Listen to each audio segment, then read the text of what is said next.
بسم اللہ الرحمن الرحیم۔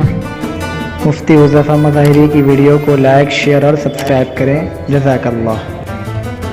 بسم اللہ الرحمن الرحیم۔ محترم ناظرین، اللہ کے نبی صلی اللہ علیہ وسلم کے پاس ایک صحابہ آئے اور آنے کے بعد انہوں نے اس چیز کا سوال کیا کہ اللہ کے نبی صلی اللہ علیہ وسلم یہ بتائیے کہ میں اپنے نوکر، اپنے ملازم، اپنے ماتحت رہنے والے افراد سے دن میں اگر غلطی ہو جائے تو اس غلطی کو کتنی مرتبہ میں معاف کروں؟ یعنی وہ صاحب کا سوال کا مقصد یہ ہے کہ نوکر، ملازم، ماتحت رہنے والے افراد جو کہ کسی کے ہاں ملازمت کرتے ہیں، اگر ان سے غلطی ہوتی ہے تو مالک کو کتنی مرتبہ معاف کرنا چاہیے؟ انہوں نے جب پہلی مرتبہ سوال کیا تو رسول اکرم صلی اللہ علیہ وسلم ان کے سوال پر خاموش رہے۔ اس کے بعد پھر انہوں نے سوال کیا کہ یہ بتائیے کہ میں کتنی مرتبہ معاف کروں؟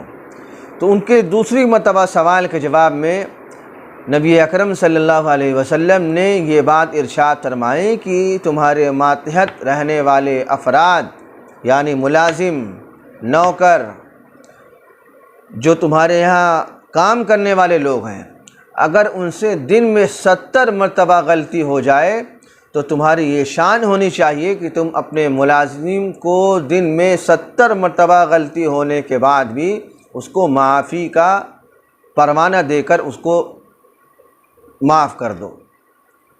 یہ صفت جو پیغمبر صلی اللہ علیہ وسلم جو بیان فرما رہے ہیں، یہ بہت کم دیکھنے میں آتی ہے۔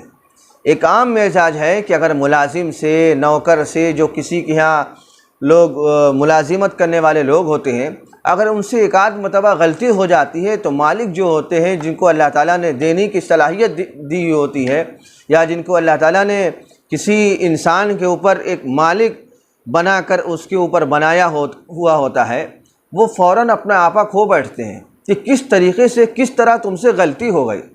حالانکہ پیغمبر یہ فرما رہے ہیں کہ دیکھو 70 مرتبہ معاف کیا کرو۔ تو انسان ہے، بشری تقاضا ہے، کسی سے بھی غلطی ہو سکتی ہے۔ غلطی ہونے کے بعد اس کو معاف کر دینا یہ بہت بڑے دل گردے کی بات ہے۔ اس لیے آپ کوشش کریں کہ آپ کے ماتحت رہنے والے افراد، ملازم، نوکر، یعنی ہر وہ انسان جو کسی کے بھی یہاں ملازمت کرتا ہو، کسی بھی لائن سے ہو، اگر اس سے غلطی ہوتی ہے تو بڑا دل رکھتے ہوئے اس کو معاف کر دینا چاہیے۔ اور غلطیوں کا نہ ہونا یہ صرف اور صرف فرشتوں کی ذات عالی ہو سکتی ہے، یا انبیاء کرام علیہ الصلاۃ والتسلیم کی جماعت ہے جو غلطیوں سے معصوم ہوتی ہے۔ باقی فرشتوں کے بارے میں تو اللہ تعالیٰ نے یہ بات فرمائی ہے، لا یعصون اللہ ما امرہم ویفعلون ما یؤمرون، کہ ان سے جو بات کہی جاتی ہے وہ کام وہ کر ڈالتے ہیں، ان سے غلطی نہیں ہو سکتی ہے۔ یا پیغمبر کی جو جماعت ہے، جتنے بھی پیغمبر دنیا میں تشریف لائے ہیں، وہ غلطی سے معصوم ہوتے ہیں۔ اللہ تعالیٰ کے ہاں ان کی غلطی پر کوئی سزا کا اعلان نہیں ہوتا ہے کہ اگر کسی پیغمبر سے کوئی غلطی ہو گئی ہے تو ان کو سزا دی جائے گی۔ فرشتوں سے غلطی ہو ہی نہیں سکتی۔ غلطی کا ہونا صرف ایک جماعت ہے، اور وہ جماعت ہے انسانوں کی جماعت۔ اگر غلطی ہو جائے تو بڑا دل رکھتے ہوئے انسانوں کو درگزر کرنا چاہیے کہ جس طریقے سے آپ سے غلطی ہو سکتی ہے اسی طرح سے ملازم سے بھی غلطی ہو سکتی ہے۔